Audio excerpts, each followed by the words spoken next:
Arian Drake, what is up? You are first. Let me tweet this out, and then we'll get to the introductions.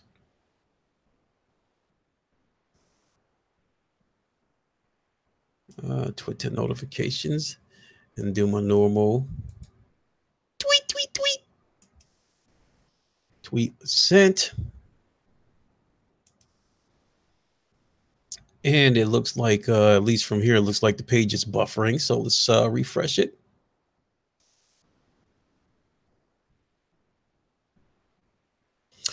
Okay, let's get on with the introductions. Yo. What is good, everybody? It is your boy Lincoln Clay coming back at you with another podcast. Let's all be one cohesive unit and hit the like button to help spread the content to a wider audience. And make sure you hit the bell icon so you can stay notified whenever I put out new content. I would appreciate that as well. And if you are a new subscriber, welcome to the channel. I hope you are enjoying the content. And so let me start by apologizing for not having this podcast yesterday, as I was with my girlfriend. And by the time I got home, it was just too late. So I decided to, jump on Creed for a little bit. Get some cardio in, and then I went to bed. So, but today I made it a point to set everything aside so I can do this podcast, because I have a lot to talk about. So much to the point that I had to take notes. Otherwise, there's just no way I'll be able to remember everything that I want to talk about. So, but I want to start with talking about the Creed VR game that released a couple of days ago. Give my impressions of it. Starting with the graphics, clearly the graphics are some Ryan Landis, what's up? I haven't seen you in a while. We'll start with the graphics on Creed. Clearly looks like some PS3 graphics. Looking through the headset, some parts of the view is a little bit jaggy, in the distance, because there's a lot of detailed stuff on the wall that is just no way that the resolution on the PSVR headset is high enough, to give you a really crisp view. That's Misi, what's up? So I probably give the graphics on that game, I probably give the graphics a 6.5. I'm not going to lie. The graphics are not jaw dropping on that game. Gameplay. I do like what the developers have had in mind in terms of gameplay. I do like the fact. Oh, you've been busy? Oh, okay, cool. I do like the fact that the biggest thing that I'm glad about with Creed VR is that you can move around the ring. And the fact that you can move around the ring, even though it looks a little bit goofy, the fact that you can move around the ring gives you the freedom to fight your type of fight, to fight your style. Previous iterations of interactive boxing games, Stardust Acero, what's up? Previous iterations of immersive boxing games, and I'm speaking of the Connect Sports in particular that was on the 360. The boxing game that was on Connect Sports, it was some arcade shit. You get put in the middle of the ring, you and your opponent get put in the middle of the ring, and you can't move. I mean, you two just sit there wailing on each other. And because of it, it was only a matter of time before somebody would use an exploit. And it seemed like the most effective way to hit your opponent was to swing your arms like they were windmills. So there was no boxing involved whatsoever. No boxing strategy, no boxing mechanics whatsoever. Just wild, just some wild shit, And so with this Creed, people still fight wild on that game. One of the strategies that I do like is that people will move towards you slowly, and then out of nowhere they'll shoot across that ring, like a bullet, and then try to unload a bunch of punches on you. Arian Drake, what's up? Ryan Landis, you said that new Creed movie looks great. Yeah, I'll check it out. So as far as fighting goes, I've been getting my ass whooped. I think I probably had about, I want to say about 10, 15 fights since the game launched, and I've only won 2 of them. And the 2 fights that I won, the first guy, it was a very slow paced fight. Both of us were trying to counter punch each other. So both of us were a little, we were kind of strategic in planning our attacks. And then the other one, the guy was just wild. I let him punch himself out and then knocked him out. But for the most part, the fighting style of choice seems to be running across the ring and just fighting wildly, but it can be countered.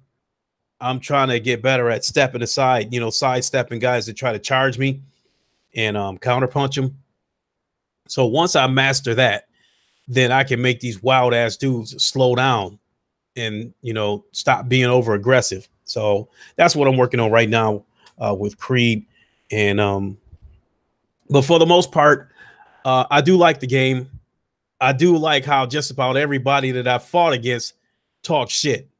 And that's been really fun, the shit talking. But what's really cool is after just about every fight, most guys have been good sports, and they'll put their fist out, so you two can, touch gloves and say, hey, good fight. I really like that too.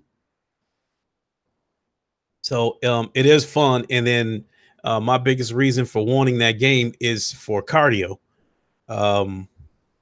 Last time I was doing cardio was when I was playing the Knockout League game, and that got boring quick, because I've said it many of times that once you figure out how those AI opponents fight because they have a distinctive style, it's easy to beat the game, and it doesn't hold my interest.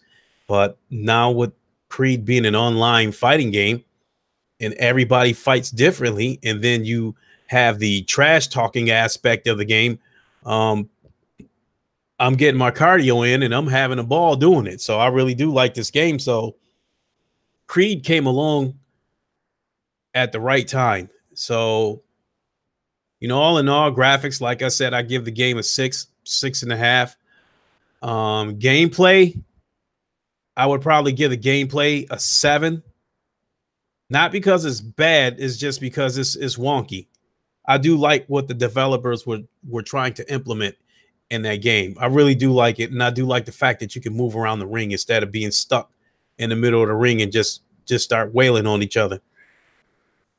So I give the gameplay and the mechanics, a 7. And for those of you who like boxing games and you want to burn a few calories in the process, I would recommend the game for you. If it's something that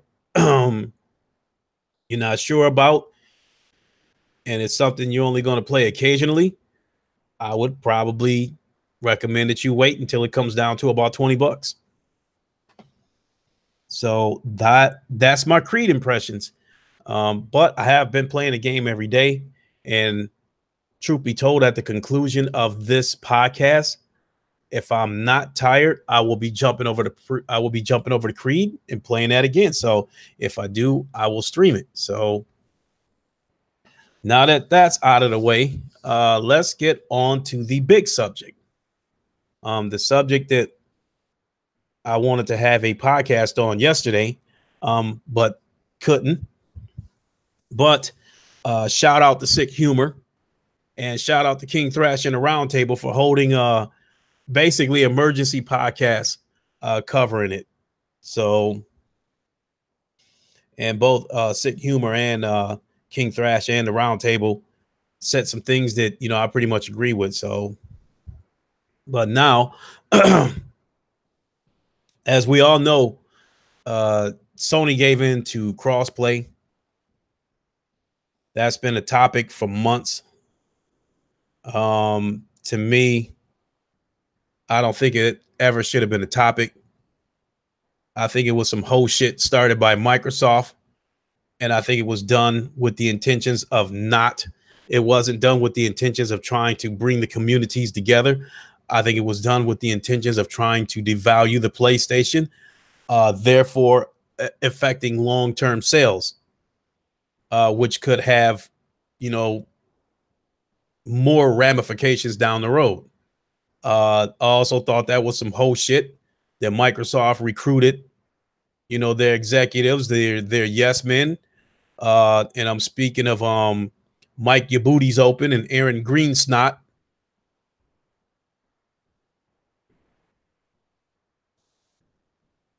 I thought that was some whole shit on them.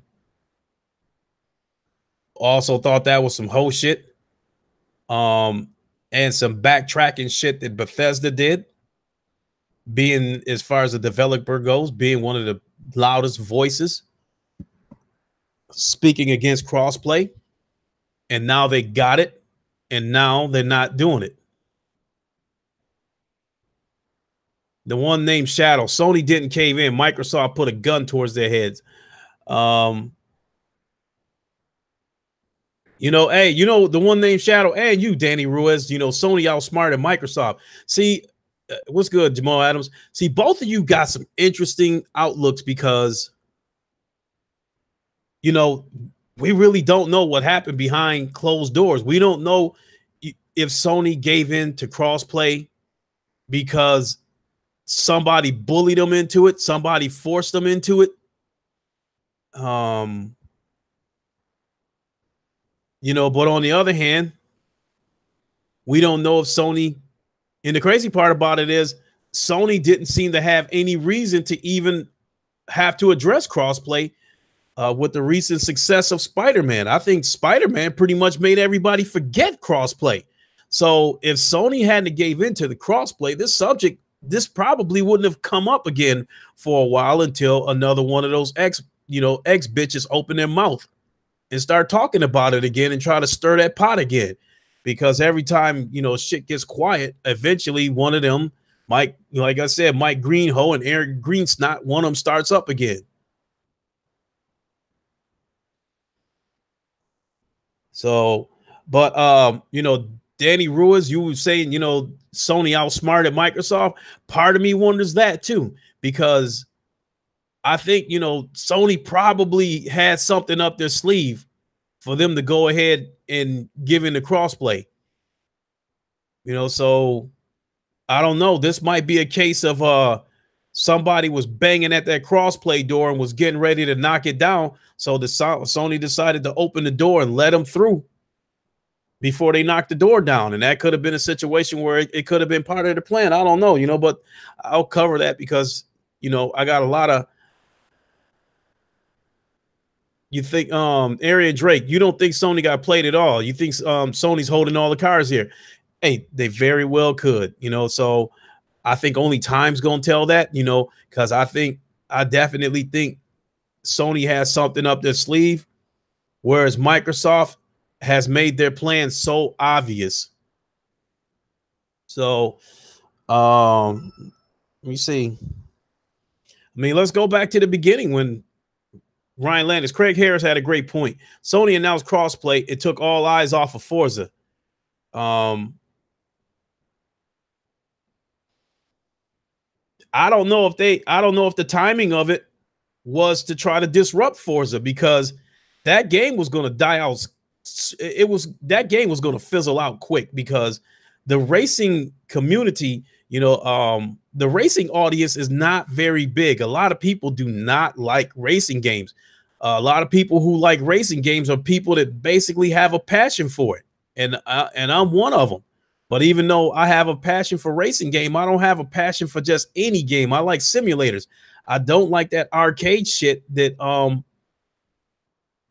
you know, that Forza is all about. That game was gonna fizzle out soon. And even if Sony did do that on purpose to disrupt, you know, Forza, I think they did it so much not to kill the hype of the game, but to fuck with the Metacritic people. because the game did get a ridiculous 92 or whatever the case may be. Personally, I think that's a game that should get an average score and not an above average score. This Forza game seems to be like just like all the others, and this dynamic weather that they talking about. So what? I mean, what difference does it make if it's dynamic weather or whether it's random weather? When it snows, you don't know if it was caused dynamically or if it's actually snowing in Switzerland, so now they making it snow in the game. You don't know any of that shit. It's just buzzwords that they say, and this dynamic weather is buzzwords. Dark Side Havoc, what's up? So I don't know. I don't know about Sony's timing if it was directed at Minecraft. I mean, not Minecraft, at Forza. But one thing I definitely do believe is what Sick Humor said, that that meetings must have been taking place for weeks, maybe. Now I think that was King Thrash that was saying that too, about how much legal shit must be involved in this. Which Sick Humor did say some stuff about that too. But I think Sick Humor was the one that was saying that they was probably been in meetings for God knows how long, and then they finally got this shit ironed out. So for all we know, maybe Sony was been negotiating with them the minute Microsoft opened their mouth and was pushing for crossplay, and they probably kept their mouth shut until something got worked out. I don't know. Jackknife, you said racing games are okay for an hour or so, but damn, they get boring as fuck, especially when you're racing against the computer. I like racing against live competition. But I will say that if that that GT Sport VR part of it, if it was against live competition, it would be phenomenal. Because even just doing the time trials and racing against the AI, I enjoy playing GT Sport in VR. I mean, I really love hearing that wind noise and hearing the suspension rattling, when I'm in that Formula One car going down Nürburgring. I love it. I'd like to get back to playing that pretty soon, but I've been playing too much of Creed and Firewall lately. So, but I got off track a little bit. I think what really got my goat about Microsoft launching the smear campaign against Sony with this crossplay shit is that Microsoft acted like Sony was the biggest cog in this crossplay shit, that without them, this crossplay wouldn't have run. And crossplay didn't need Sony. And, I can't get over how Microsoft and everybody else, the Microsoft yes men, the X-Thoughts, developers who are in cahoots with Microsoft, how they all acted like they needed Sony to make crossplay happen.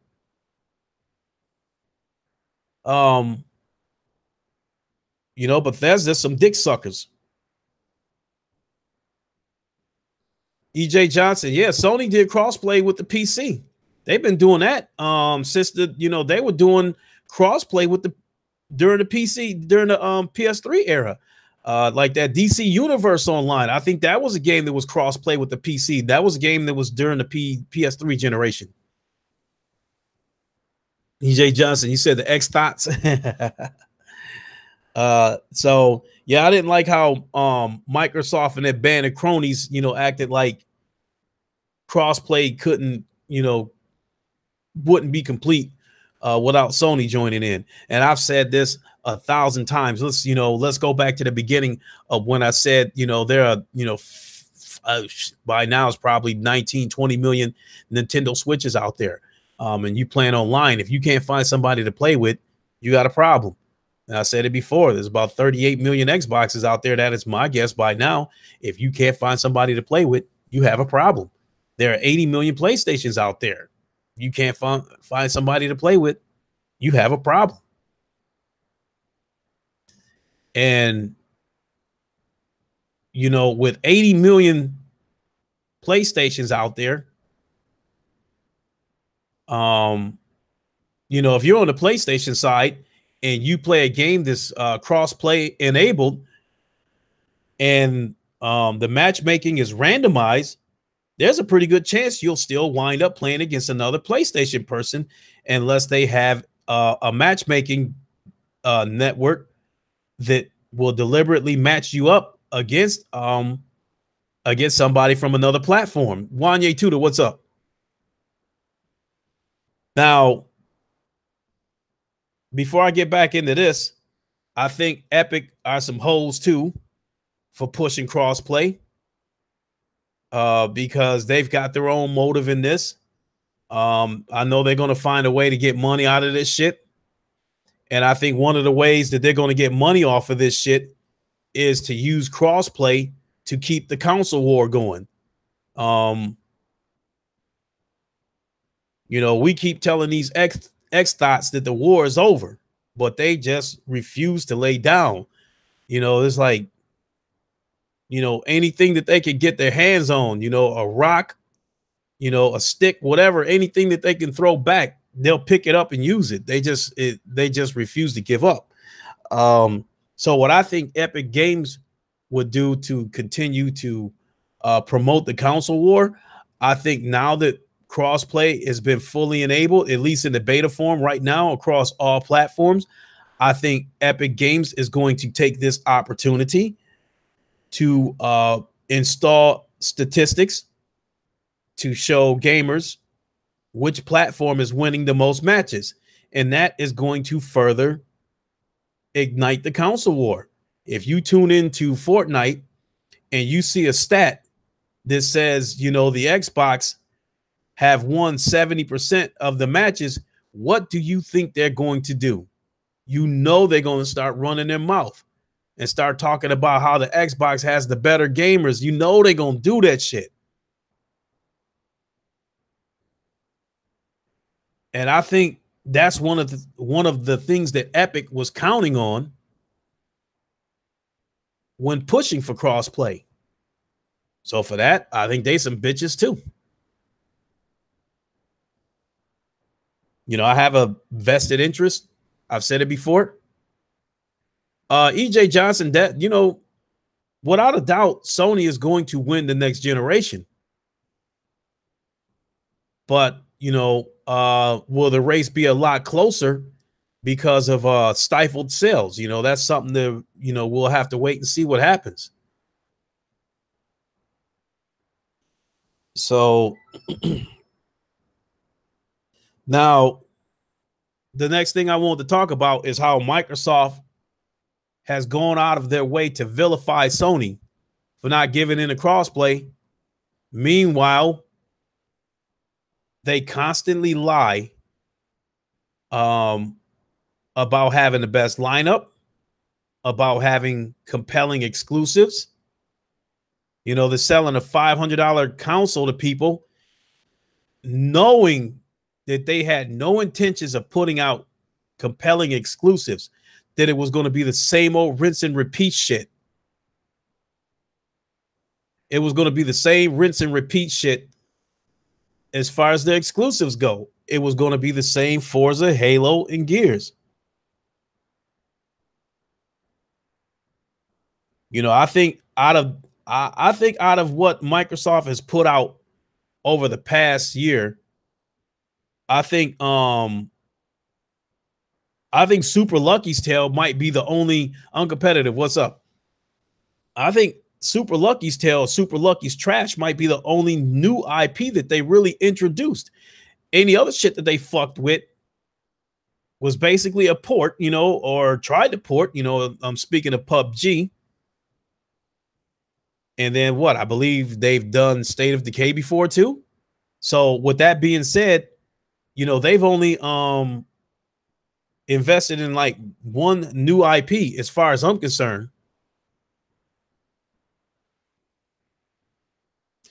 Uncompetitive. I truly hope you're right that crossplay will backfire on Xbox. It already backfired on Bethesda because they opened their mouth about, if Sony doesn't do crossplay, the game won't be coming to their platform.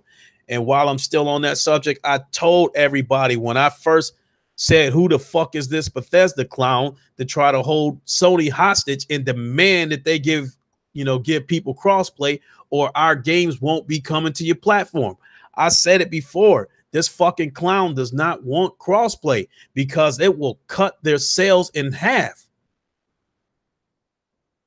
If you got a person who owns 2 consoles and he's got friends on both consoles, if he wants to play with them bad enough, he's going to buy 2 copies of the game so he can play with his friends on Xbox and he can play with his friends on the PlayStation. But if they enable crossplay on Fallout 76, he's only going to need 1 copy of the game instead of 2. So that is fucking bullshit coming from that Bethesda punk that, you know, about the crossplay shit. He did not want crossplay. I think he opened his mouth for a couple of reasons. One, he's Microsoft's bitch, and number 2, I think he was trying to promote that lousy ass card game that, you know, that nobody even heard of until he said something about crossplay. So that was some straight up PR bullshit. It was a fucking circus act what he did, and he's a bitch for it.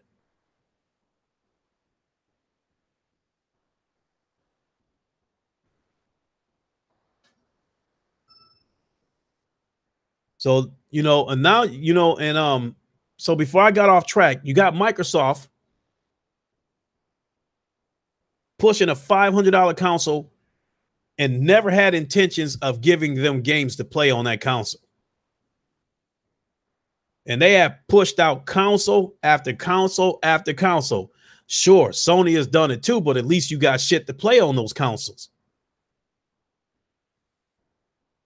They selling consoles with no fucking games. They've been trying to sell controllers. They've been, you know, trying to sell services, locking free to play games behind a paywall. All this wrong that Microsoft is doing, and everybody just overlooks it, at least on the Xbox side, and jumping on Sony's head over crossplay. Are you kidding me? I'll get to that, but anybody who was not an Xbox fan should have rejected crossplay, because if you play the PlayStation, crossplay will have affected you for the same reason that I think the one named Shadow Jab Crap ruled the video game industry. You know, that mentality right there is why the media, the Xbox executives, and the X-Tots have ganged up against Sony. The one thing about America, it's okay. It's okay to prosper in America. It's okay to dominate in America as long as you are a certain type of American.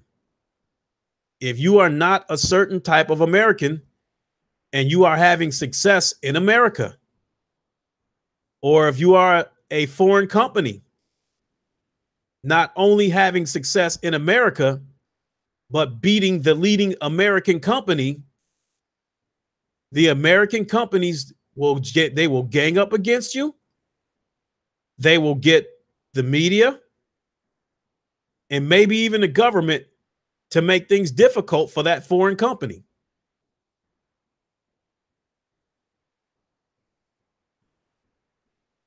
You know, the media is not jumping on Nintendo's head because they're not a threat. They're not a direct competitor to Microsoft or Sony, even though they do have a console. If another American company was in the gaming industry and they were going toe to toe with Microsoft, unless Microsoft pays the media to get on their side, the media would just stay out of the way and let it happen. But because an American company is getting their ass kicked by a foreigner, that's one of the reasons why you're getting all this shit with people ganging up on Sony. You can't tell me that the racism isn't there against Sony, because I've heard the jab crap stuff too many times.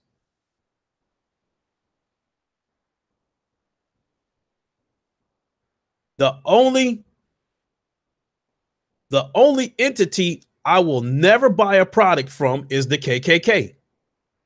Anybody else, I don't care who they are. If they produce a good product and I am enjoying it, I will buy it. I do not care that Sony is a Japanese company. I do care that they are giving me a great experience. Xbox is making no attempt whatsoever to bring you compelling content.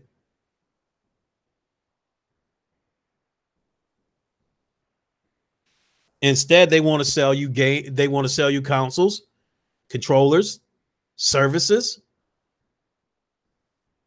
And then they actually Garuda Legends, the KKK actually made a video game. If I bought that game, I did not know that it was manufactured by them, or if, but the KKK have their hands in a lot of shit. Like, you have to do a serious amount of research. Like, for instance, I had heard years ago that the Snapple drinks were made by the KKK. So I stopped drinking it. I know for a fact, anybody who's my age, the troop suits, the troop sweatsuits that people used to wear back in the days, those were made by the KKK.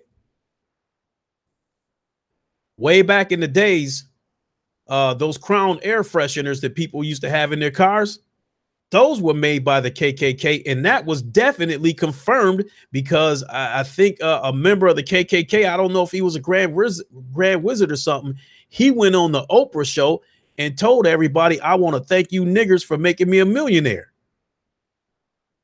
So I would never buy a product knowing that it was made from them. If I buy something that they made, I would, it's because I did not know. But because because the KKK has their hand in so much shit, you just don't know unless you do a serious amount of research, or unless, somebody drops some knowledge on you. But in any case, before I get back to that, I think that's been part of Microsoft's agenda with vilifying Sony, was to make it look like, America against Japan.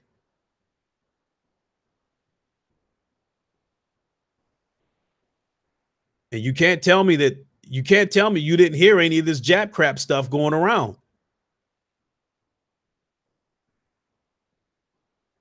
I think it's sad.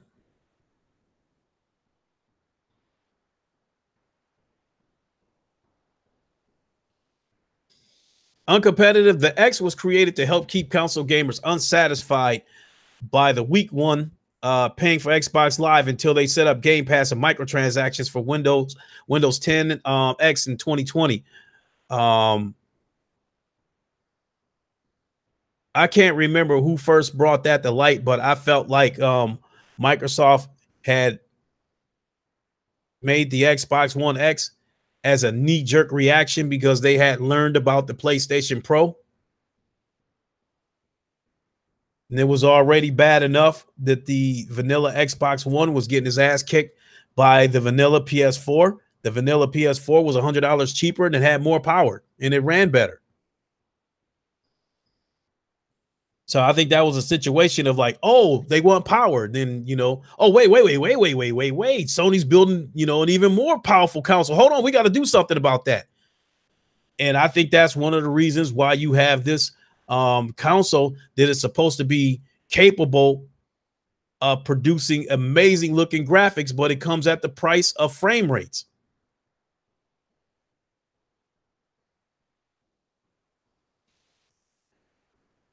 So, but we got Microsoft, in my opinion, being hypocrites, vilifying Sony for not giving in the crossplay, but yet, like I said, they doing all this ridiculous shit, selling consoles with no games, selling controllers, services, locking shit behind paywalls. And I said that before about how I don't care about how Microsoft was using these yes men. Again, with Aaron Greensnot and Mike Your Booty's Open. Using Bethesda.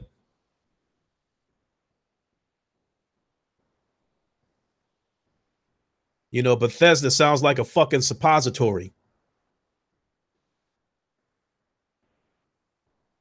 So going back to why I think the real reason Microsoft was wanting crossplay was to try to set the tone for the next generation. Microsoft knows that this generation is over, but they keep acting like, they keep stringing these X dots along by acting like they're going to fight to the last breath. They're not fighting this. The only fight that Microsoft is putting up this generation is to try to make Sony look bad. They are not trying to do anything to give their own community a better experience. And that's really, that's really pathetic. But I think, to me, that Microsoft wanted crossplay to try to stifle sales. And I've said that before. Crossplay will eliminate the need for some people to have a PlayStation or an Xbox, whichever one they already have. So, Ian Robinson, what's up? So by stifling sales, if you eliminate the need, if I already have an Xbox and now I can play Call of Duty on my Xbox against people with my PlayStation, I don't need to buy a PlayStation now. That affects sales right there, especially on a very huge IP.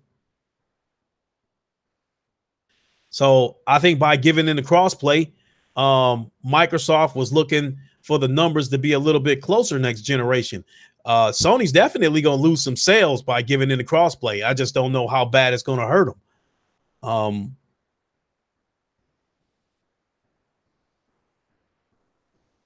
Lost my train of thought there for a second. They're definitely going to lose some sales by giving into crossplay. And I think what Microsoft is looking for, like, they're sitting on 80-something million consoles right now. I think by giving into crossplay, they very well could be sitting on maybe 60 million next generation. Garuda Legends, Crap Gamer is a secret pony. Oh, you talking about Crap Swallower, huh? Uncompetitive. You think the reverse. You think Xbox will lose out the PS4 even more. Hey, that's gonna be, that's gonna be some big shoes to fill right there, because Microsoft is already getting the brakes beat off of them. I don't know how much worse it can get. But with crossplay, if Sony giving in the crossplay, I don't know if they'll be able to beat Microsoft up like that next generation. They will definitely beat them, but I just don't think it'll be as bad as it is now, because there's going to be a lot of people out there who won't need to buy a PlayStation, depending on what titles are crossplay enabled. It is definitely going to affect sales. And I've done this before in using food as an example, using McDonald's and Burger King. I always use them as an example. And I've said before, here's Burger King launching a smear campaign against McDonald's, trying to make them out to be the bad guys because they won't allow the Big Mac to be on the Burger King menu. If they do that, that's going to affect sales, and that would eventually hurt McDonald's in the long run. So to protect their own interests, no, McDonald's could not give in to something like that. No matter how much Burger King tries to vilify them and make them look like the bad guy. Getting right down to the nitty gritty, us, the consumers, let's say I'm getting ready to go out with 5 of my friends, and we're getting ready to go out to eat. 4 of us like McDonald's. That 5th guy that's hanging out with us likes Burger King. And but because he doesn't want to be the sourpuss, he comes to McDonald's with us. Well, now McDonald's has given into the pressure because the media and other burger chains have joined in to make McDonald's look like the bad guy. So now McDonald's gives in and lets Burger King have the Big Mac on their menu. So now me and those four guys that were about to go out to eat, now the one that likes Burger King tells us, hey, they got McDonald's food on the Burger King menu. So you guys, come on, let's go to Burger King so I can get the food I like and you guys can still get the food you like. That is 4 potential sales right there that McDonald's has lost because the 4 of us decided to join this guy and go to Burger King with him now because they've got McDonald's food on the Burger King menu. It's the same thing here. There are 80 million PlayStations out there. You cannot tell me that those 80 million people purchased a PlayStation because it was just purely the better console. There are some people out there who purchased the PlayStation for the sole purpose of being able to play with their friends. You enable crossplay now. Now those people who are forced to buy a PlayStation don't need to do it anymore.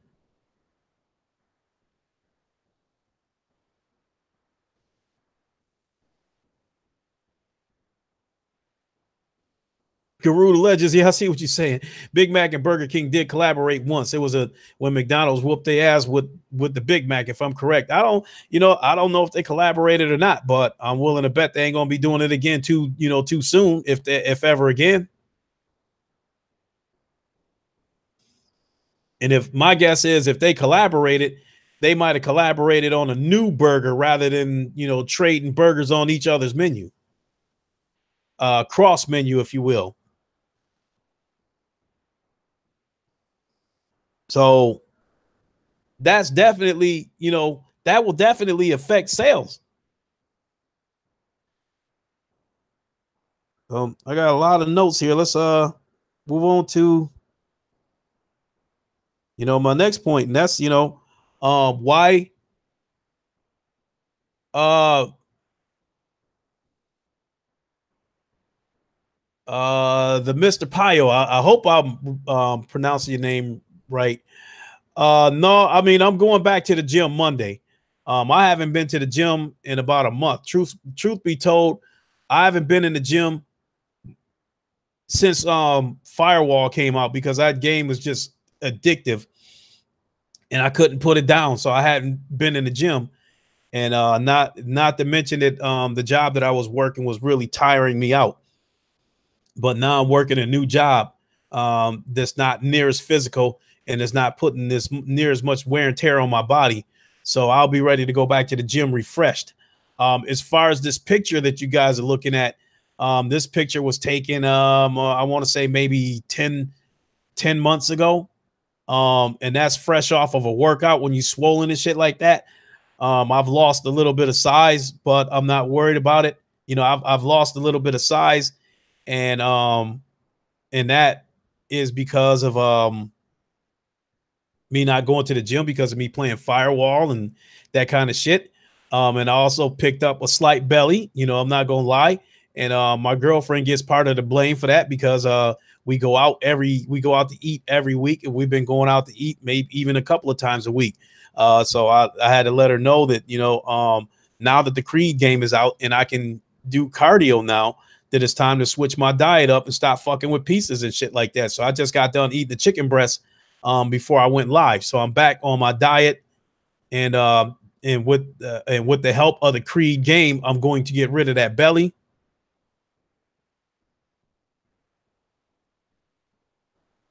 You said, do you stop eating supplements while you are training? Uncompetitive. The only supplements that I take, I drink protein drinks. That's mainly what I take.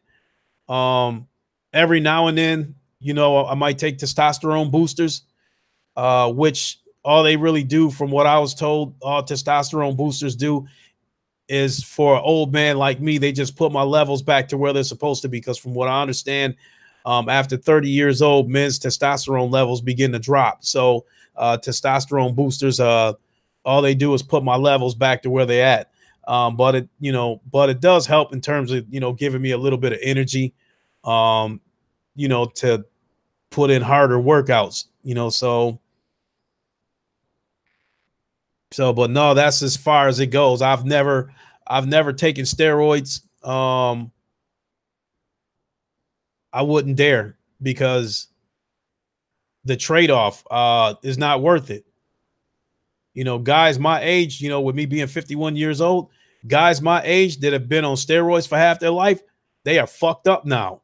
You know, they have had strokes, other organ damage to other organs, and they were forced to have to get off the steroids. And once they got off those steroids, they shrunk. And so, you know, Jamal Adams, I don't take any particular brand of protein powder. I take whatever's on sale. There's some like I got like 2 huge buckets of Crytek protein powder, which I bought from Daily Deals for $20, which if you would have bought it at like uh general you know, GNC, that shit would have easily cost you $50. And I believe these are from the same people who make Muscle Milk. So I'm not, you know, I'm not too worried about what I've lost and shit like that. Shit, I've been playing Creed every single day since the game came out, and I've been burning up some serious calories, and I already feel the effects from it, because you know, my back and my arms are a little bit sore, and the belly don't feel as bloated and shit. So, you know, so with me cleaning up my diet and playing Creed every day, um, I should lose that belly. You know, I should lose that belly in a month or two.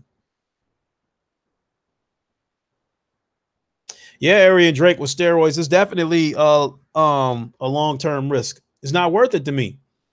And not only that, you know, and if you want to, you know, if you want me to be graphic about it, um, when I was in my early 20s, before I started working out, um, I was about 120 pounds, and I would see all these big diesel ass dudes, you know, that was big as fuck, and they was on steroids. Well, somewhere down the line, some of these women that used to fuck with them was fucking with these steroids dudes. Somehow they would end up coming my way. And then after I, you know, get done having pillow talk with them, it would turn out that they was fucking with me, because for as good as that dude looked, he couldn't fuck because his dick didn't work. Whereas me, even though I was 120 pounds, I was laying massive pipe on them chicks. You know, people accusing you of roids. You know, it's happened to me before. People accuse me of being on roids before too. You know, Pyle. But hey, you know, it is what it is. But that's coming from people who don't work out and don't understand what hard work is. And it's also coming from people that, for the most part, are jealous of the way you look. You know, they want to look like you, but they not willing to get in the gym and put in that hard work. Yeah, uncompetitive, that it leads to impotence. That's exactly what I was referring to about what I was seeing in my early 20s. A lot of the dudes that was on steroids back then couldn't fuck because their dicks didn't work. So what the women were doing was, these guys were trophy guys. So they were being seen, they wanted to be seen in public with these dudes, but when they was ready to get their box torn open, they come see me. You know, I was laying a pipe on them and was ripping the backs out. So,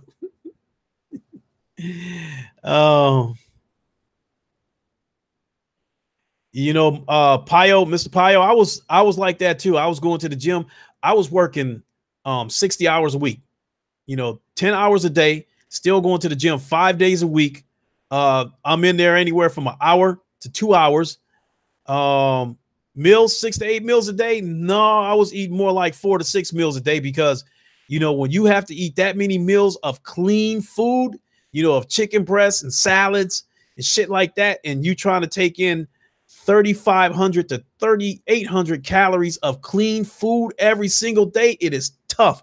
It is hard to do, just because like one chicken breast is like 100 and I think it's like 150 calories. Now, how many at 3,500 calories? How many chicken breasts is that you would have to eat a day? It's damn near impossible. Uncompetitive. Does your girl know you talk about it like that with that language? I mean, that's my past, you know. That's from like you know, that's a 51, and that's from um, you know, that's from my 20s. We talking like, you know, we talking like 30 years ago. So yeah, I'd like to think I could talk about my past without my girl acting up. But no, I mean, if she asks me questions about my past, I don't hold back. I'll tell her. You know, I told her I was out in them streets like that when I was young. You know, but you know, she was a little bit of a party animal herself when she was young. So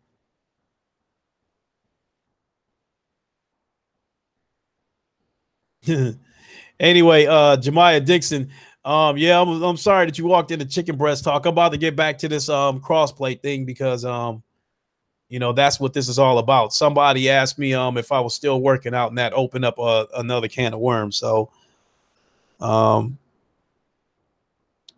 you know, and where I was going with this, and this is why I wrote these notes, is because I knew, you know, responding to the comments in the chat, that I would end up getting off track, and it would be hard for me to find where I was at. So so that's why I had to take these notes down. So, you know, my next note that I wanted to talk about is, why do I think Sony gave into crossplay? And hey, you guys in the chat, feel free to chime in on why you think Sony gave into crossplay. I think if they were forced into it, um if they were forced into it, the only way I could see them doing it, if they were forced into it, is if they were concerned about the next generation. It's possible that they might have been concerned about being the bad guy going into the next generation. That might be one. That might be one possibility why they gave into crossplay. I've had a lot of thoughts go through my head. I mean, for a split second, and this, you know, people gonna think I'm absolutely nuts for this. Um, but I even had a flash in the back of my head that I was wondering if the government forced them into it, because Microsoft has a, you know, relationship with the government, and Microsoft has tried to use every resource at its disposal to try to vilify Sony. You know, and I mean, bigger and bigger media outlets were starting to get involved in this shit. You know, and then you started having bigger YouTubers who don't even play fucking games. They just put out YouTube videos for views, even jumping in. Sony needs to do crossplay. No, they don't. If you want crossplay, that's fine, but you don't need Sony to make it happen. And that's the part that I'll never understand. You know, crossplay was already happening with, you know, Xbox and PC, Nintendo and Xbox. Why did you need Sony to, you know, why do you need Sony? Why do you have to act like it can't happen without Sony? And, you know, as far as the X thoughts talking that shit, they mindless idiots. You know, they did not, in my opinion, the X thoughts crossplay wasn't even in their dictionary until Phil Spencer launched that fucking campaign against them. You know, the X thoughts is dumb as fuck. You know, they let Phil Spencer tell them what to say, tell them what to do, tell them how to think, tell them how to eat, tell them the proper way to wipe their asses.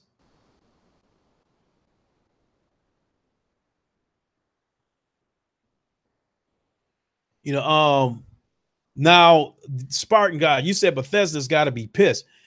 To me, Bethesda, they're definitely the ones who got their bluff called, because they ran their mouths about crossplay. And I think when they ran their mouths about crossplay, I think they probably truly believed that Sony wasn't going to give in to crossplay.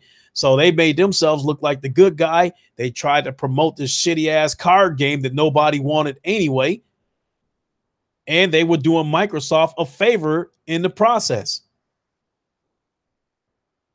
Because if it's just Microsoft screaming about crossplay, that's going to look funny.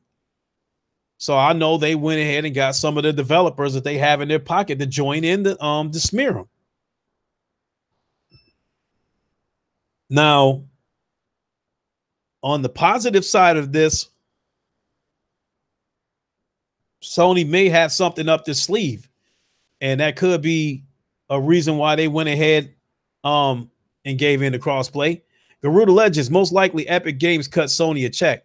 That's very well possible. I've also heard people say that one of the reasons why they gave in the crossplay on Fortnite is because that will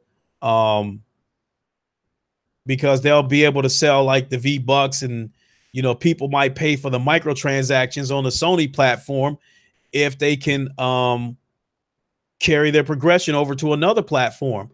Because keep in mind, remember, an insider said that was the biggest one of the reasons why Sony didn't want crossplay, is because they didn't like the thought of somebody paying for microtransactions on the Xbox platform and then wanting to bring it over to the PlayStation platform. But maybe now Sony is thinking that, okay, if we go ahead and allow crossplay, at least on this game,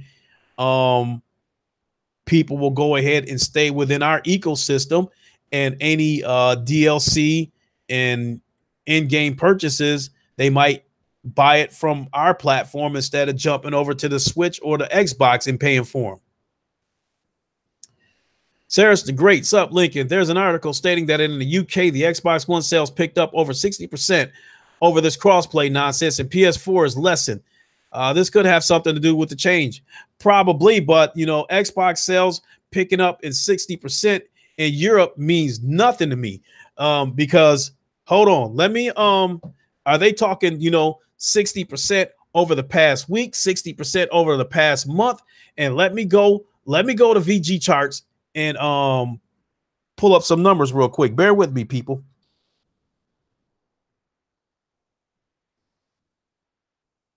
Because the Xbox week over week performs horribly in Europe. So let's look at the hardware charts.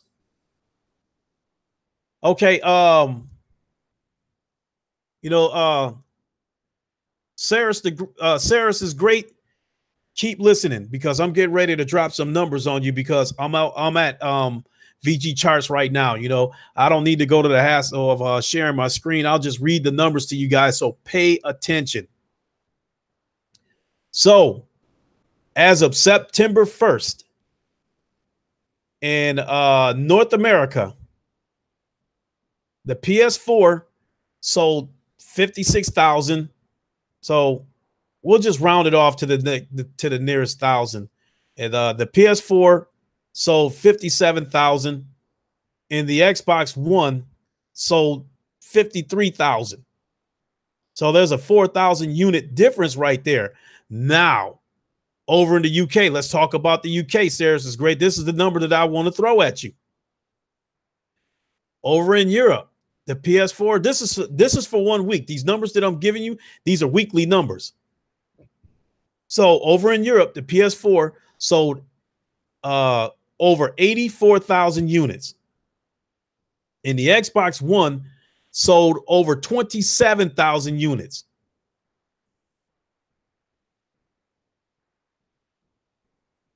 The PlayStation damn near tripled them in sales in Europe. So if you sold 27,900 units last week in Europe, and you've seen a 60% increase, just how many units did they sell?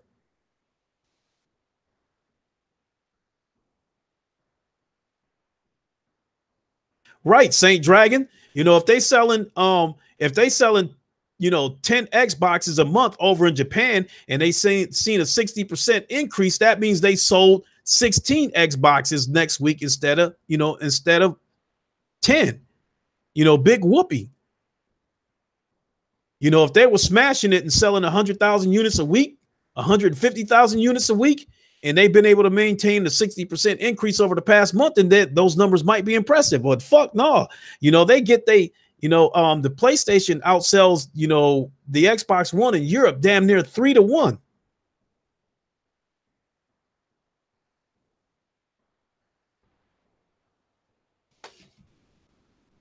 So hearing that Xbox, again, that's to me, that's like a damn user engagement number to me. That 60%, as far as I'm concerned, they telling you about the 2 million user bases on State of Decay, but they ain't gonna tell you how many copies the game actually sold, because the game didn't sell shit.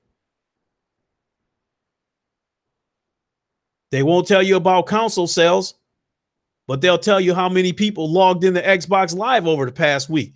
Those numbers don't mean shit. Those numbers don't equate to hardware sales. It might equate to service sales.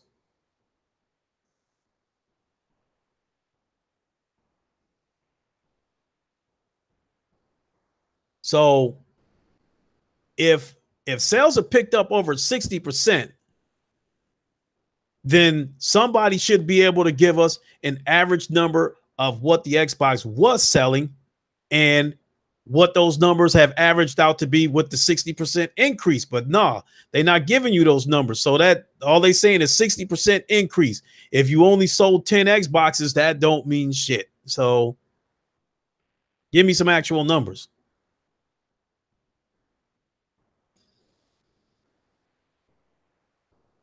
So, but hey, but you saying that could be a possible reason as to why Sony might have given in to crossplay is possible. I mean, I see the thing that makes this thing really hard to figure out as to why Sony went ahead and gave in to crossplay is because it's happening while Spider-Man is riding high right now. I mean, ever since Spider-Man came out, there's news about Spider-Man every single day, whether it shatters some kind of record or whether some ex-thought said something ridiculous. What have you. Spider-Man is flying high right now. Sony, Insomniac, Marvel, all of them are happy as crickets. Saris is great. Wait, Lincoln, I didn't say at any point that Xbox sales spike was in any way a threat to PS4. I'm just saying the article states that crossplay might have something to do with it. Yeah, I don't doubt that. I don't doubt that for one bit.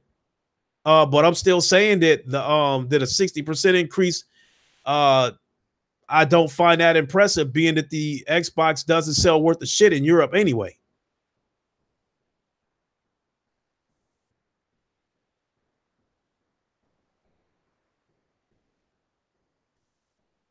Spartan guy, you said Sony has a lot of good news around them. Spider-Man, PS Now downloads and now crossplay.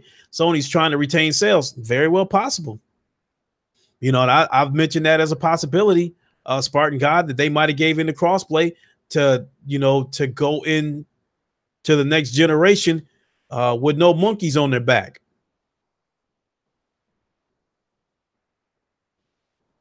Jemiah Dixon, crossplay news came out 2 days?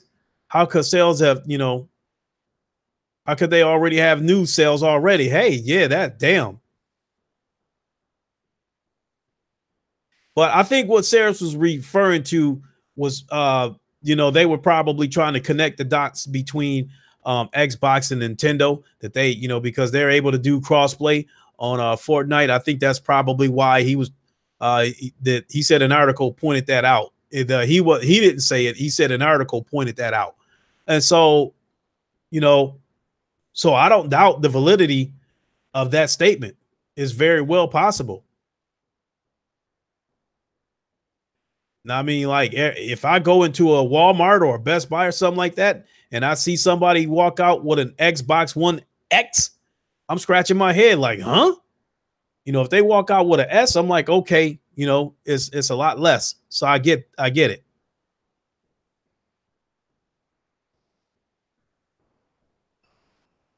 So,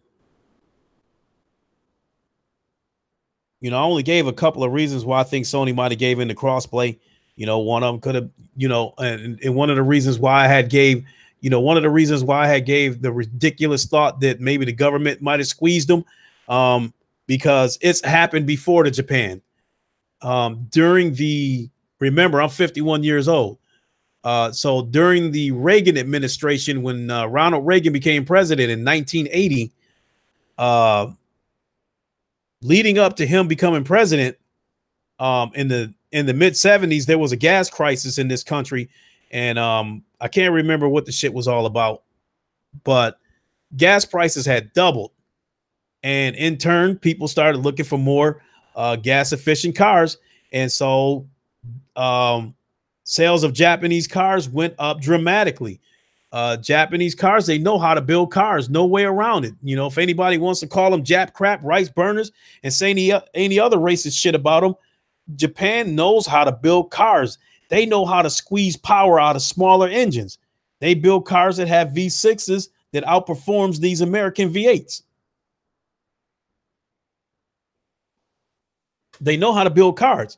So what happened during the Reagan administration, over here in America, people were buying up Japanese cars left and right. They were dependable, they were dirt cheap, and they were very efficient on gas. While meanwhile, over in Japan, nobody was buying our cars because American cars were junk. Not because we did not know how to build them, but because Americans build products to fail on purpose, so you will be forced to buy another one after a few years. It still happens to this day. They built American cars to break down, to force you to have to buy a new car after a few years. And because of that, nobody was buying our cars over in Japan. They, you know, because they were junk. So Ronald Reagan tried to put the pressure on Japan and ordered them to either you start, you know, because their cars, because our cars were not selling in Japan, they weren't taking our cars. You know, cars were coming over here by the boatload from Japan, but they weren't taking any of our cars. So Ronald Reagan tried to tell them, either you guys start taking our cars, or we're going to limit the amount of cars you can sell over here. And Japan said, fine. And they raised the prices of their cars. And that's why you have Lexuses and shit like that costing just as much as a Benz, because I drive an Acura. And when the Acura, I think when Acura first launched, an Acura Legend was about $26,000. You know, now the today's version of the Acura Legend is the Acura RLX. That shit costs $60,000 for a mid-sized car.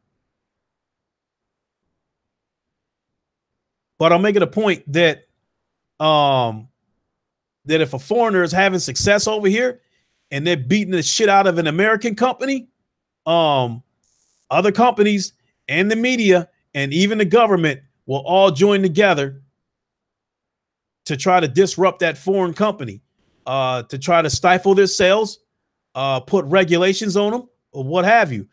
Anything, whatever it takes to make sure that American product is winning.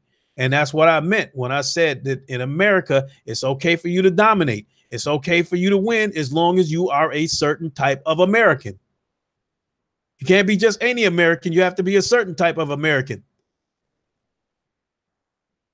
If you're the wrong kind of American or you're a foreigner, these corporations and the media will band together to try to bring you down, to make sure that the American product is winning.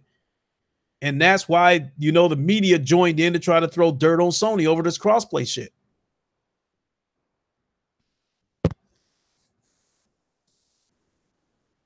And to me, the fact that Microsoft, I said this before, Microsoft, the fact that they launched a smear campaign against Sony was an admission on their part that they do not intend to bring compelling titles. Because if you intended to bring compelling titles to the platform, you would not have to throw dirt on your competitor. You would let your work speak for itself, the same way Sony is doing right now.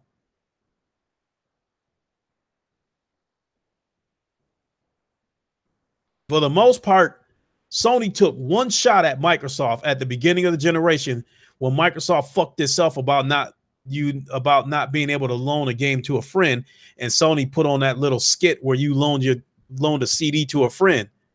That was the one real shot that Sony took at Microsoft. After that, Sony pretty much been doing their thing. But so Microsoft been spending this whole generation taking shots at Sony, but not giving their fan base compelling titles and giving them a reason to feel good about the console that they bought. Now, I think Sick Humor said it best, that when people buy an Xbox, they have to trick themselves to find a reason to justify their purchase.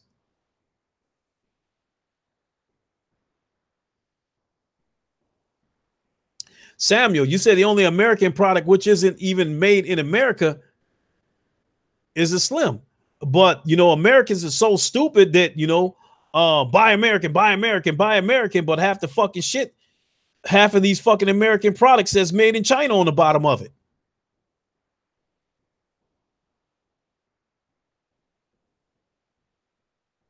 The one named Shadow. Yes, I've heard that before too, about people say that Sony tried to implement DRM. So one of the articles that I read, it was almost like they tried to make it sound like Sony and Microsoft had a secret agreement that they were going to go ahead and both of them were going to go ahead and implement DRM. But when Microsoft came right out and told people about the DRM and they got that backlash, then Sony quick slipped that one-day patch into their PS4 and removed it. That is what I heard. I don't know. I don't know how true that is. We will never know. But one thing is for certain. Microsoft was going to try to implement it. They stated that they were going to implement it. Sony did not. And because of that, that set the tone for where we're at right now. The DRM started the avalanche. And from there, it just got worse. From the poor decisions that Microsoft made, along with watching Sony put out compelling exclusive after compelling exclusive.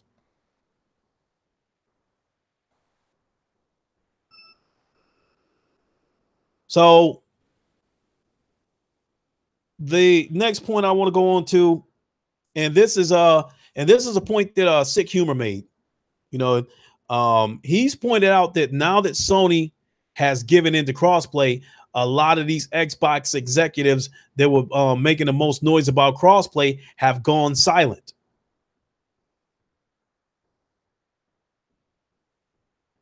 And you know, he pointed out how, you know, now that Sony's given into crossplay, nobody's saying shit about, you know, attacking them and saying shit about Fortnite being locked behind a paywall. These executives are going silent.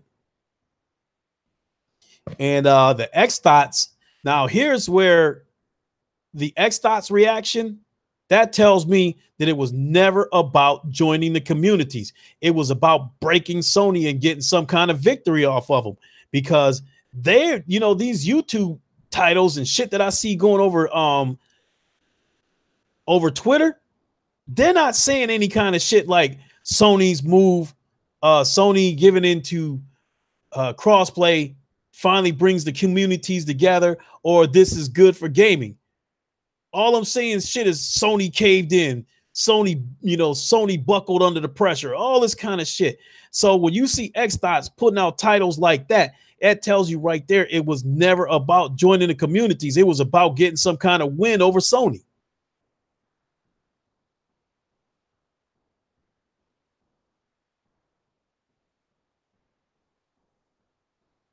Seriously, great. You know, Sony undercut at Microsoft $100, just how, you know, hey, that's Microsoft's fault for not responding. When both of those consoles launched, Microsoft knew that the PS4 was $400, and they went on with selling theirs for $500. And they tried to be firm with the DRM. They tried to be firm with the Connect and tried to insist that you cannot break it away from the console. They tried to be firm with the 24-hour check-in. But once those, you know, once those pre-order numbers came in, they quick wiped that DRM out. It wasn't about what people said. It was about what they did. The pre-order numbers said it all. DRM plus $100 more on a weaker console. Enough said. And then Don Matrick added fuel to the fire, telling people if they don't like it, get a 360.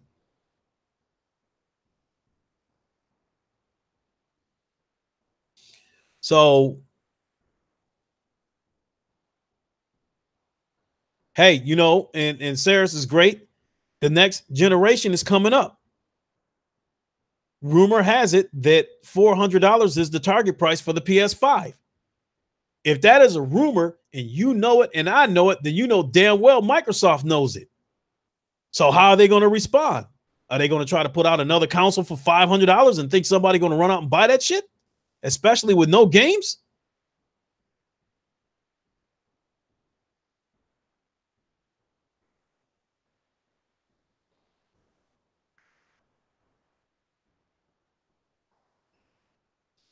So now today I was at work listening to YouTube, and Randall Thor he put out a video today saying that now that we got crossplay, it's Microsoft's turn to do the right thing and tear down that paywall and allow Fortnite to be a true free-to-play game. That's a good gesture on his part, but I also think it was a smokescreen. I think he said it not so much because it was the right thing to do, but people like King Thrash and Sick Humor and other YouTubers have pointed out that everybody's been quiet on the Xbox side, you know, except for the Xbox acting like we won, you know, except for that, other Xbox people have been quiet. And I think in the case of Randall Thor, since everybody knows that he's cool with Phil Spencer and the rest of them ex-bitches, I think that he probably got the feeling that his silence would be that people would perceive that as him condoning Microsoft and the paywall. So I think he tried to nip it in the butt before his name started coming out of people's mouth. I think he jumped out there and had to be, Mr. Save a Sony, and said that Microsoft needs to do the right thing.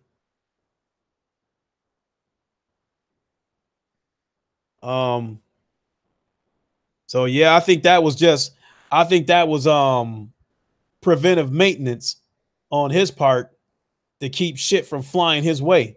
Because I think if he would have remained silent and not said anything about the paywall, it was only a matter of time before his name would have started coming out of other YouTubers' mouth and would be like, how come Randall Thor ain't saying anything? How come he's not, how come he pushed for crossplay? How come he's not pushing for free to play for Fight Night and that kind of shit? So I think he went ahead and tried to nip this shit in the butt before it even got started.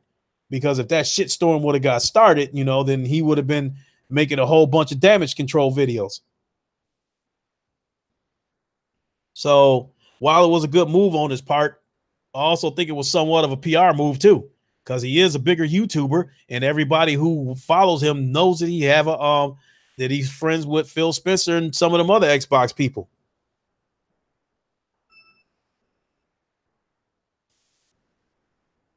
So now, here is the big thing right here. And this is what I don't think anybody else has said this. So you hearing it from me first. If this happens, I want y'all to go back and said Lincoln called it. Lincoln Clay was right. Now that the campaign has officially started for people to put pressure on Microsoft to drop that paywall for Fortnite, ultimately, what I think is going to happen is that Microsoft is not going to drop that wall because they make too much money off of Xbox Live. God knows how much money they've probably made off of memberships of people paying for Xbox Live in order to play Fortnite with their friends. Corporations don't give money back. They take money, but they don't give it back. And with the money that Microsoft is raking in off of Xbox Live, they are not going to give that shit up. I truly don't believe they're going to give that shit up. What I think is ultimately going to happen, Garuda Legends, and the rest of you guys pay attention. I think what's ultimately going to happen is that Microsoft is going to deliberately leak more rumors about Xbox Scarlet in order to take everybody's mind off of them keeping the paywall up. And everybody's going to forget about the shit and it's just going to go away. Somebody's going to break out with some information about Xbox Scarlet, about the specs, or what kind of processor the shit might have in it, or somebody got hold of a drawing or what they think, what it could look like, or how much the shit is going to cost. But whatever it is, they're going to do something. They're going to come out with some kind of news on purpose to take everybody's mind off of that paywall. They are not going to lower that paywall. That's money that they got coming in, and corporations don't give money back. They take it, but they do not give it back. You heard that from me.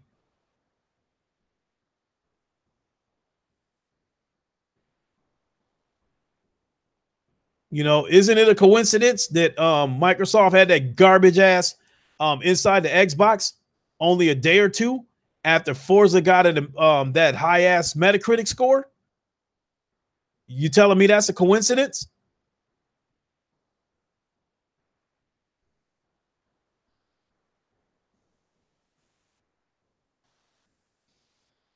Microsoft is going to do something to take everybody's mind off of that shit. They are not going to lower that paywall. Microsoft did what they set out to do.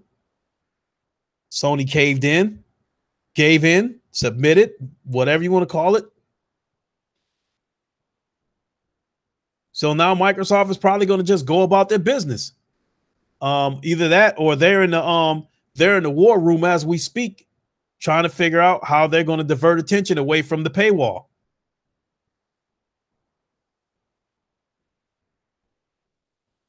Yes, yeah, tear down this wall, exactly. But it ain't going to happen. It's got to start somewhere. And with that being said, any of my fellow YouTubers that might happen to be watching this stream, I implore you guys to make videos pushing Microsoft to lower that paywall. They got what they wanted with crossplay. Now it's time for them to make some concessions. So I implore all my YouTube friends to join in the crusade to try to make Micro drop that paywall.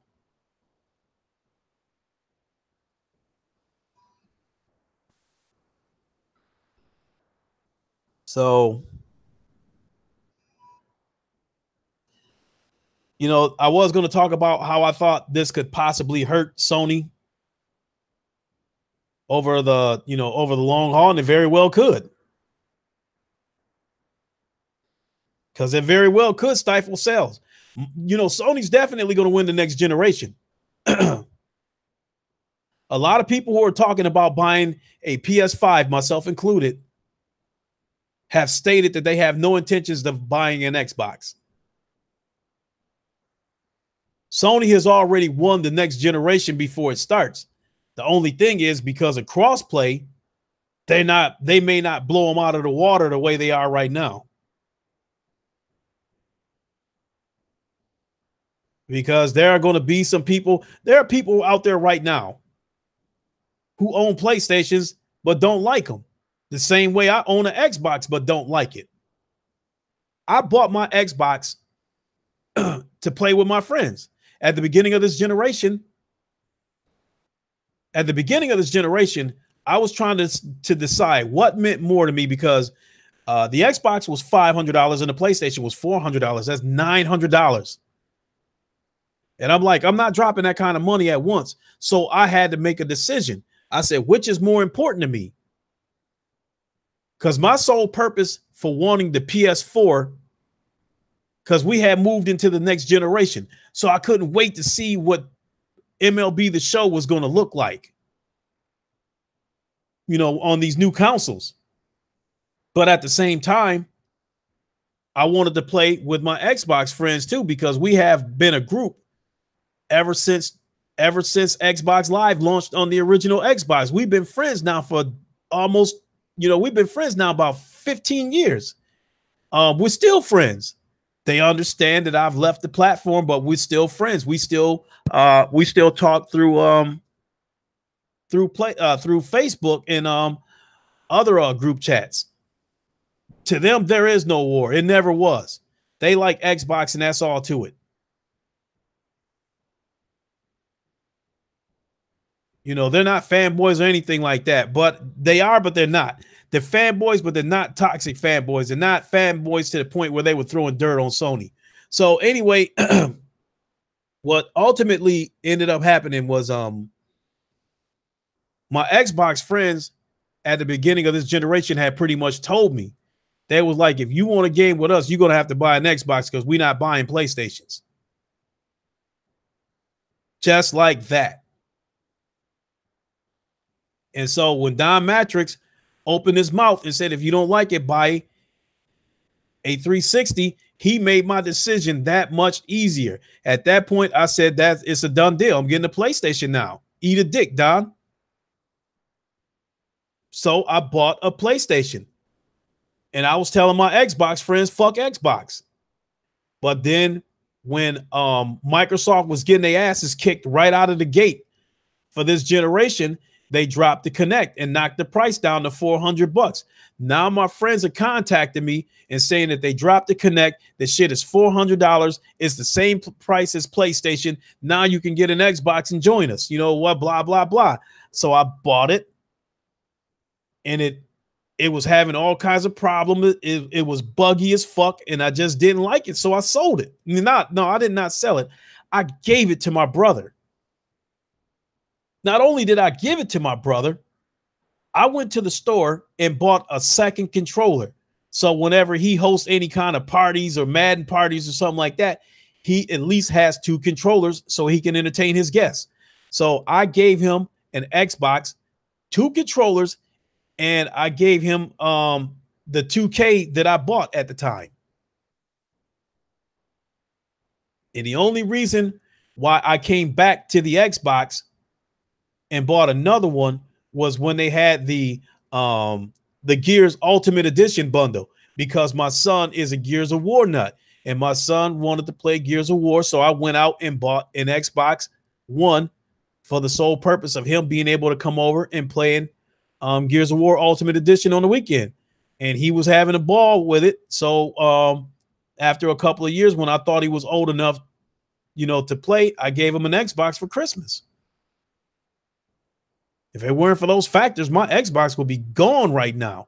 Only reason why I still have it is so I can play Gears of War 4 with my son, and because of the share feature, which I don't really even take advantage of the share feature because my son asked me to buy Call of Duty World War One, World at War, whatever the fuck it is. I bought that game. It's on my Xbox. I played it for 5 minutes. Don't like it. Haven't liked Call of Duty in years. My son asked me to pre-order Black Ops 4. I did that. I paid for it. It is in the queue of my Xbox menu. So at some point, it's going to download to my Xbox. I have no intentions of playing it. I don't like the game, and it's on a console that I don't care for. So I won't be playing it. Jamal Adams already said that, you know, that you said crossplay is going to breed more toxicity. I can see it already. I had already said that. Jamal Adams, I've been saying this shit for months, was ultimately going to happen. Now that Epic Games got what they wanted with crossplay, they are going to further instigate and incite the console war by putting stats on the screen of Fortnite. So when you go to play Fortnite, at some point in a menu, you're going to see a stat that shows which platform is winning the most games. And you know what the fuck is going to happen if you look up in the corner of the screen and you see something that says the Xbox is winning 70% of matches. You know what the fuck is going to happen. They're going to jump up, beating their chest and running their mouth and acting like they won the console war.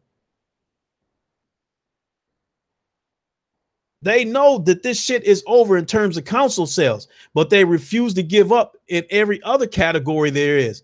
So now the crossplay has been enabled across the board. God forbid what happens if we start finding out that the Xbox community has been winning more of the matches than the PlayStation people. It's going to get noisy on Twitter.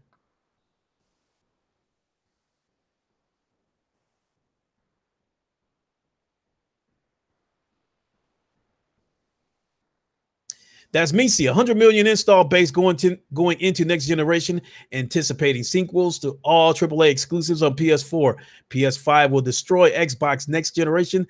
I don't think they will because of this crossplay situation, but I hope you are right. I have stated it that I want Microsoft gone. And my hopes is that that Sony will try to deliver the knockout blow next generation. Sony's definitely got some shit up their sleeve.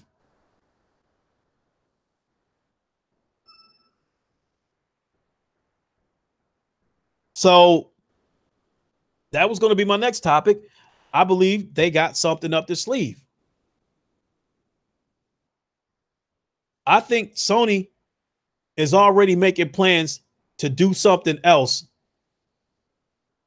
to make the PlayStation platform so appealing and bring you content that's so compelling that you'll still have to buy that console.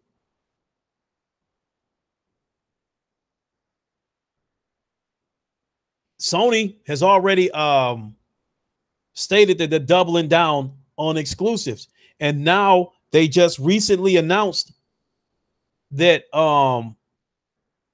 that they're doubling down on VR exclusive games. So, like, in so many words, that they said they're going to be bigger and better experiences on VR. What that tells me is that they're probably going to start bringing full-blown AAA games to the VR format. I think next generation, I'm telling you, they're getting ready to do something big with VR. I just hope that when the VR launches, it launches at a price that is affordable. But they definitely have big plans for VR. I showed you guys last week the patent that they filed for a VR headset that has eye tracking, a ton of sensors that monitors, monitors your body functions and shit like that basically detect when you're getting motion sick. They've also filed a patent that I've showed before on a Move controller, on a new Move controller that has a thumbstick, a bunch of buttons, and you hold it like a hand grip, and it is pressure sensitive. So the game is going to respond to how hard you squeeze those Move controllers. They got big plans for VR, and I've said that before already. And then there's possible rumors of the next VR headset being wireless and also in 4K. So I'm wondering if that is because they're doubling down on first party flat screen games and first party exclusive games. Is that one of the reasons why they went ahead and gave in the crossplay and was like, go ahead, let them motherfuckers have crossplay. We got some shit planned that's still going to make them have to come over here and buy our console if they want to experience what we're offering. Because crossplay is not going to affect the VR part of Sony's sales. Because if anybody wants to play VR, you have two choices. You can buy Oculus and Vive and spend a ton of money building a computer powerful enough to push it, or you can buy this PS5 that will probably launch for $400, and you can buy this VR headset that will probably launch, my guess is at $400, maybe even $300.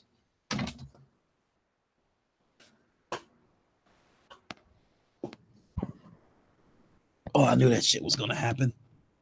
So they got big plans. So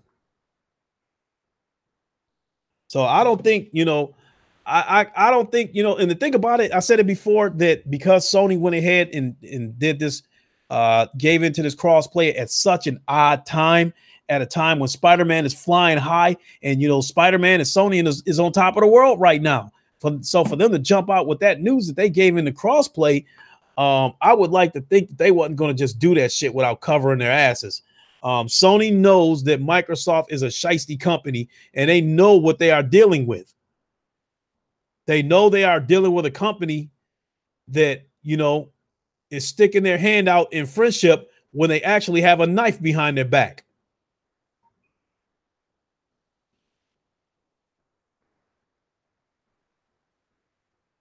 So I'm thinking that Sony's got their back covered, giving into this crossplay. I really hope they know what they're doing. And I never even made my point as to what I think could happen in the end if this crossplay thing backfires. Ultimately, I've said it before 1,000 times that if crossplay ends up stifling sales, since Sony has put the majority of their money into the PlayStation basket, they are taking that money and investing back into games. And that's why I think we're getting compelling exclusives like the Spider-Mans, the God of Wars. They spending money on those games. Whereas Microsoft, I said it before, they spent, they spent $1.62 on, State of Decay. And look at it.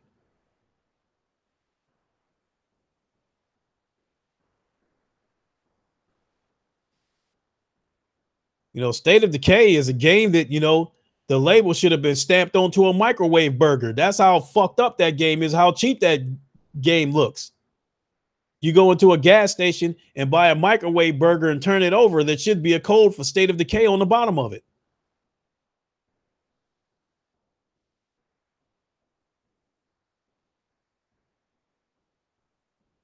Saris is great. Well, if you look at it, Lincoln, only 40 titles support crossplay on PS4.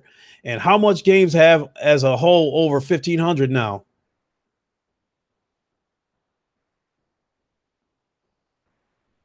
I mean, that's cool, but hey, Sony was already supporting crossplay.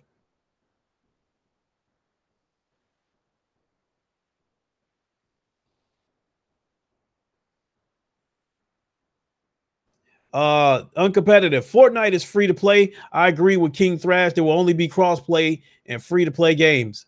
I can agree with that, but believe it or not, that still affects sales.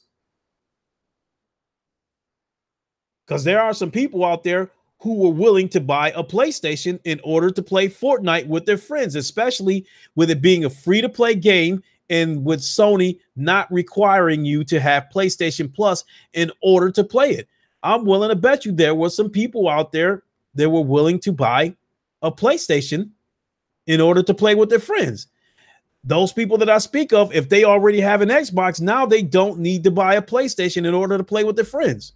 So, like, it could be as little as a couple of PlayStations or as much as a couple million. But still, giving into crossplay is still going to affect some sales, even on free-to-play games. Uncompetitive. Fallout 76 can't be crossplay as Bethesda would lose out on double dippers. I said that the minute that motherfucker opened his mouth talking about crossplay, trying to force Sony into it. He did not want crossplay because their sales would be cut in half. I said it before. If you got a guy that's got both an Xbox and a PlayStation, and he likes Fallout 76 enough that he wants to play with his friends on both the Xbox and his friends on the PlayStation, he might be willing to buy both copies so he can play with both friends on both platforms. But if you allow crossplay, now he only needs one copy of that game, and it doesn't matter which console he buys it for. That motherfucker from Bethesda never wanted crossplay. That was bullshit. There was several reasons why he did it. One was he was trying to promote that garbage ass card game that they were coming out with that nobody wanted. Card games and strategy games just do not do well on consoles. That game was doomed from the start if he was going to try to put it on the consoles. The Xbox don't buy anything. It don't matter what the fuck you put on that platform. They don't buy shit over there. And then over here on the PlayStation platform, I just don't think a card strategy game was not going to do very good. So he used that as a front to try to promote a lame ass card game. Number two, I think, it is rumored that Bethesda has a good relationship with Microsoft. So I think they threw that dirt on Sony as a favor to Microsoft. But he never wanted crossplay because, like I said, it would cut his sales in half. He never wanted crossplay. And now his motherfucking whole card got pulled because now Sony, here it is. You want crossplay? Here it is. Now they backing out saying that there's no plans for it. Motherfucker, I had said that from the start. If you truly wanted crossplay and you truly meant what you said, that no platform, no game is going to come to any platform that does not enable crossplay. If you felt that strong about it, then pull Fallout 76 from the PS4 platform. If you felt that strong about it, it was bullshit. And for that, he could eat a dick. He was lying. That's what they do in America. They get in front of a mic and they lie.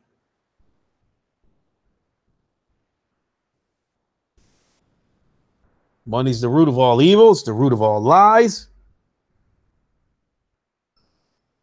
Money will make you do some dastardly shit.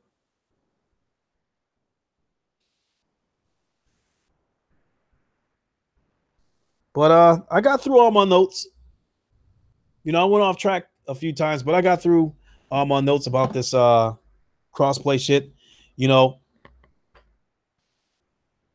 So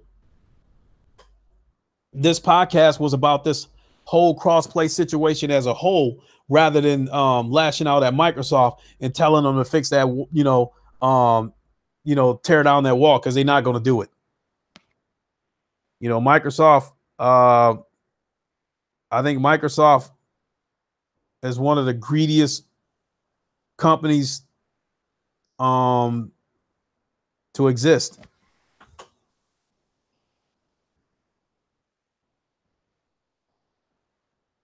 The one named Shadow, I think nobody should support Fallout 76 after what they've done. I truly hope you are right. I hope nobody buys that game.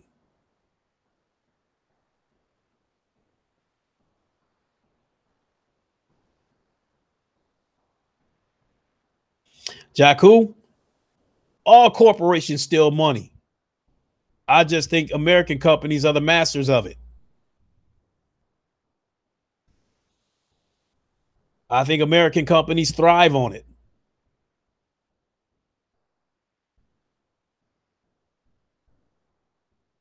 I think American companies feel like you cannot make money unless you pull the wool over your customers' eyes. Unless you find a way to fuck them over and make them think that they are getting a great product. Microsoft is not giving you games. They're giving you consoles, controllers, and as far as these services go, giving you these stupid ass features. And somebody tell me who the fuck they thought wanted these goddamn avatars on that stupid ass Inside Xbox show. Who the fuck wanted, dog, for real? No fucking games. But they showed fucking avatars coming back to the Xbox. And they talked to this development team in an interview talking about these avatars as if they was talking to NASA scientists.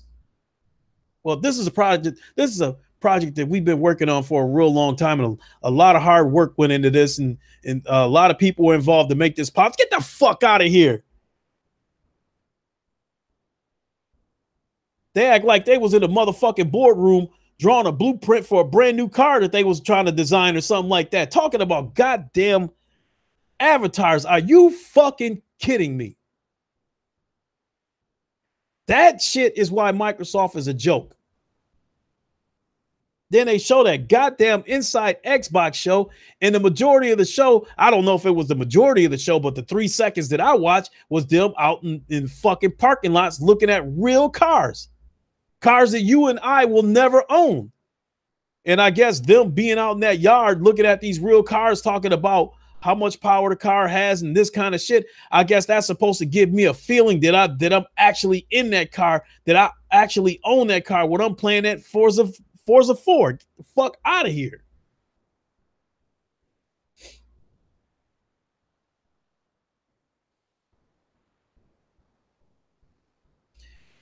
You know, EJ Johnson, watch a Mexican company make a console and make games. Hey, if that's what it takes.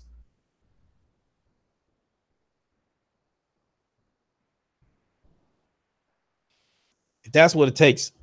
But we need somebody else. We need somebody else to get into this game. We need somebody else to get into this shit. Microsoft will continue to pull the wool over its over people's eyes. And when you stop and think about it, Microsoft, if they wasn't making a ton of money already, they stand to make a lot of money because they are trying to go after the casual consumer through Game Pass. And they already have a dumbass toxic fan base. You put those two together, and that's the potential for a lot of money. You know, the X thoughts, that's reoccurring revenue. They go give you their money every month because they dumb like that. So that's reoccurring revenue for Microsoft. But they still trying to catch that golden goose in casual gamers who are uninformed. So with that being said, you know, Microsoft know they're not going to win over PlayStation people. So that's why they ain't delivering no motherfucking games. And that's why they targeting casuals, because casuals are naive and uninformed. And you know, and the Xbots are that. They are mindless robots. They do whatever Phil Spencer tell them.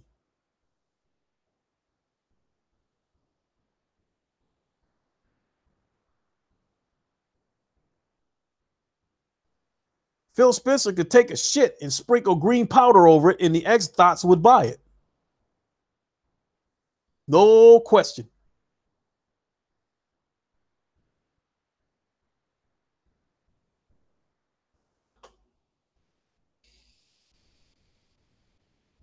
So it's about 8 o'clock now. I've been on now for over 2 hours.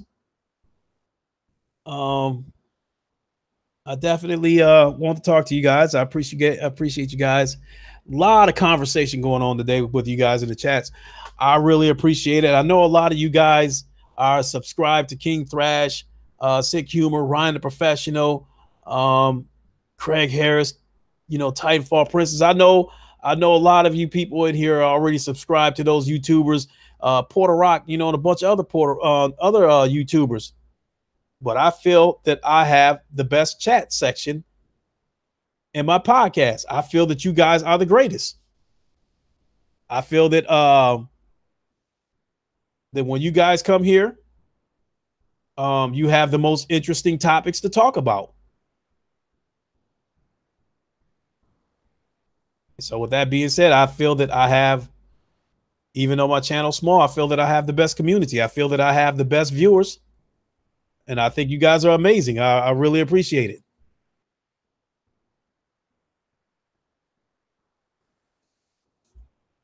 But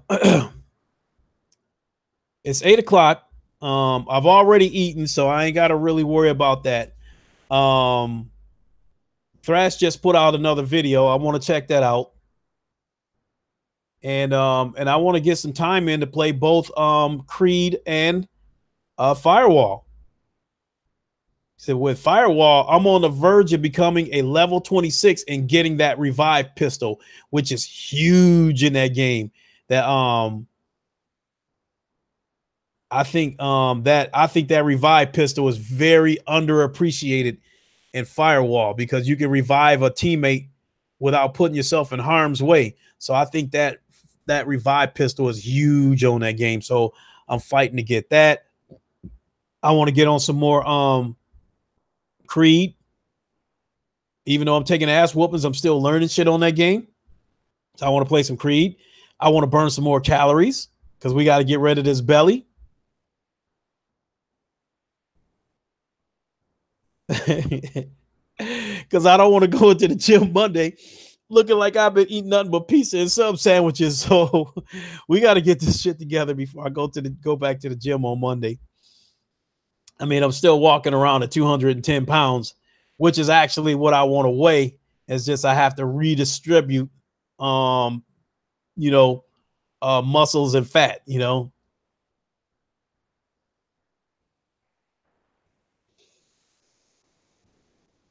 So I want to thank everybody for watching. And like I said, I'm gonna kick back and watch a little bit of King Thrash's video before I head on over to and do a stream. I will do a stream, whether it's Firewall or whether it's Creed. I will do a stream tonight. Sarah's the Great, you have a good show, Lincoln. You speak my language when gaming. That's why I subscribe. I really appreciate it. I really do. And I definitely, even when I'm doing my streams, even if I can't respond to every single comment, I still appreciate when you guys come in there and comment. And I was even doing that for a minute. Sarah's is great. I was even doing that with the GT Sport VRs. When I was doing that for a minute, I was actually trying to kill two birds with one stone. I was getting my gaming fix in, but I was kind of having a podcast within that gaming stream and, just responding to questions and comments, from viewers. So like I said, I appreciate it, and you guys are great. With that being said, I'm going to get going. I am not sure if I'm going to be on the roundtable podcast. I have to go to an event with my girlfriend tomorrow.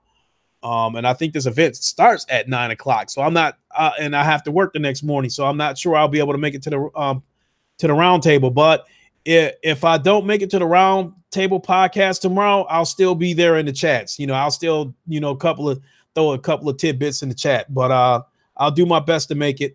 And while I'm at it, shout out to my roundtable friends, King Thrash, Draco Rex, Diver, Xbox Vidiot, Ian Robinson, and shout out to the PlayStation podcast, Sick Humor, Game Over HD, again, Ian Robinson, because he's also in there too. Viatron, shout out to her. I've been in a couple of podcasts with her. She's starting to her name is starting to pick up. I'm starting to see her name out there more and more and more. So good stuff, Viatron. I hope Viatron, I hope it keeps growing.